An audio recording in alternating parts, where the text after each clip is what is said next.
ધોરણ 6માં ચેપ્ટર 2 છે આદિમાનવથી સ્થાયી જીવનની સફર।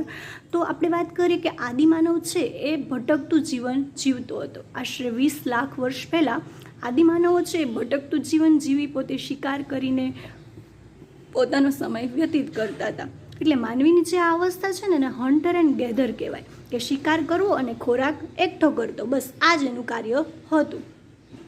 ભારતમાં આદિમાનવના વસવાટના સ્થળો જો વાત કરીએ તો કે પુરાતત્વ શાસ્ત્રીઓ છે અથવા તો નૃવશાસ્ત્રીઓ અને ઇતિહાસકારોએ આદિમાનવના વસવાટના અનેક સ્થળ છે શોધ્યા છે, તેમજ પથ્થર, લાકડા અને હાડકાના ઓજારોની માહિતી પણ મેળવી છે, કે પથ્થરમાંથી લાકડા, હાડકા આ બધાના ઓજાર છે એની ઓજાર એટલે સાધનોની માહિતી મેળવી છે।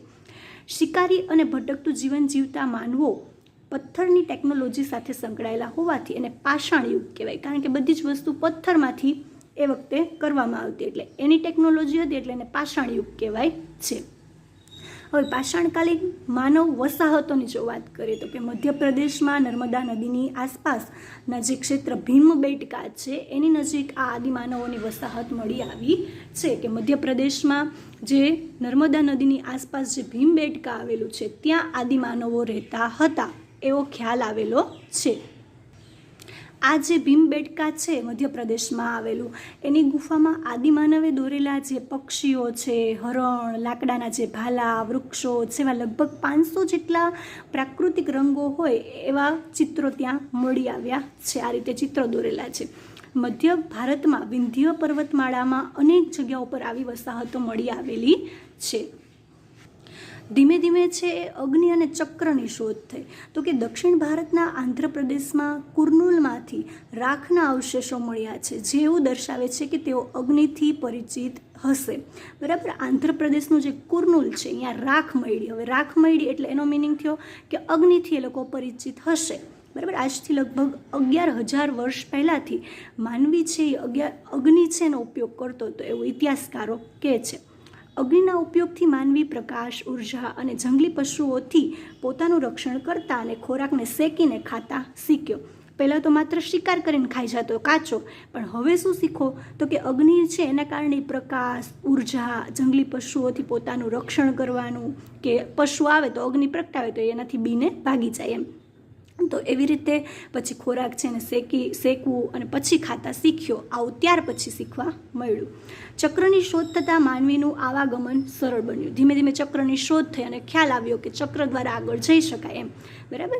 પછી શું કહે છે તો કે બદલાતું પર્યાવરણ, ખેતી અને પશુપાલન, તો કે આજથી 12,000 વર્ષ પહેલાં વૈશ્વિક વાતાવરણમાં આવેલ પરિવર્તનથી તૃણાહારી પ્રાણીઓની સંખ્યા વધી, જેનો લાભ આદિમાનવે તેના રીતભાતનો અભ્યાસ કરીને મેળવ્યો।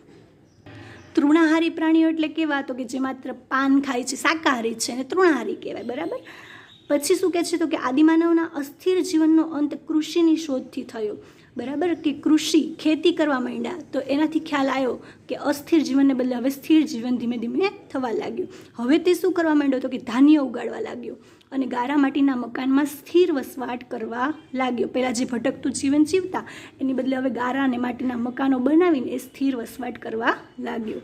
કાળક્રમે પાલતુ પશુઓને ખેતી સાથે સાંકળી લીધા, જેમ કે ખ્યાલ છે કે બળદ છે તો એને જોડી દે ને એના દ્વારા ખેતી કરે, એવી રીતે પાલતુ પશુને ખેતી સાથે શું કરી દીધા, સાંકળી દીધા। હવે સ્થાયી જીવન થઈ ગયું એનું, અને એમાં ભોજન, રહેઠાણ ને પોશાકની વાત કરીએ તો કે અનાજ સંગ્રહ માટે માનવીએ માટીના જે માટલા, ઘડા આવું બધું બનાવ્યું। પોતે અનાજનો સંગ્રહ કરવો હોય એના માટે આવું બધું બનાવવા લાગ્યો માટી લઈને। તેના ખોરાક, પોશાક અને રહેઠાણમાં પણ હવે ધીમે ધીમે પરિવર્તન આવ્યું। પથ્થર નિર્મિત ખેતીના ઓજારો, ખુરપી, છીણી અને દાંતરડા આવું બધું હવે મળી આવ્યું હતું। મહત્વના પુરાતન સ્થળ અને અવશેષની જો વાત કરીએ તો કે મેહેરગઢ જે પાકિસ્તાનમાં આવેલું છે ત્યાં શું મળ્યું તો કે હાલનું ઘઉં, જવ, ગાય, બકરી, ઘેટા આવા અવશેષો મળ્યા। પછી મહાગઢા છે એ ઉત્તર પ્રદેશમાં આવેલું છે, જ્યાં ઘેટા, બકરા, ચોખા, પથ્થરના ઓજાર આવું મળી આવ્યું હતું। પછી છે કોરડી હવા એટલે કે ઉત્તર પ્રદેશમાં આવેલું છે, જ્યાં ચોખા, પ્રાણીઓના હાડકા આ બધી વસ્તુ મળી આવી।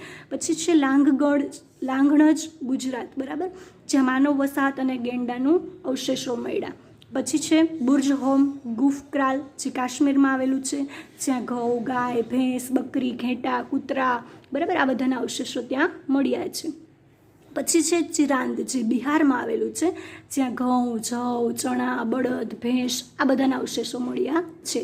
પછી છે હલ્લુર, જે કર્ણાટકમાં આવેલું છે, જ્યાં ઝાર છે, બાજરો છે, ગાય, ઘેટા, બકરી આ બધા અવશેષો મળ્યા છે.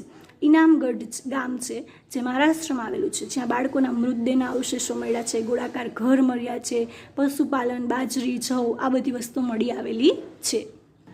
જેમાંથી મહેરગઢ, જે પાકિસ્તાનમાં આવેલું છે, એના વિશે વાત કરીએ તો મહેરગઢને સૌથી પ્રાચીન એવું ગામ ગણી શકાય, જ્યાં સંભવત સૌ પ્રથમ ઘઉં, જવ ઉગાડવાનું અને ઘેટા બકરા પાડવાનું શરૂ થયું હશે એવું જે પુરાતત્વવિદો છે એ કહે છે. ખોદકામ દરમિયાન પુરાતત્વવિદોને અહીંથી પ્રાણીના હાડકાં મળ્યા છે, ઘેટા બકરા અને ગાયના હાડકાં ત્યાં વધારે મળી આવ્યા છે. અહીંથી લંબચોરસ ઘરોને 4 કે તેથી વધુ ઓરડા હતા. તમે અહીંયા જોઈ શકો છો, આવા લંબચોરસ ઓરડા અહીંયા 4 કે તેથી વધુ ઓરડાઓ મળી આવ્યા હતા. આ ઉપરાંત ત્યાંની એક કબર છે, એમાં મૃતકની સાથે બકરીને પણ દફનાવવામાં આવેલી, બરાબર, એવા પુરાવા ત્યાં મળ્યા છે. તો વિશેષ વસ્તુ એવી છે કે પ્રથમ પાલતુ પશુ કૂતરો હોવાનો જણાય છે, બરાબર. પ્રથમ જે કોઈ પાળ્યો હોય તો એ કૂતરો છે.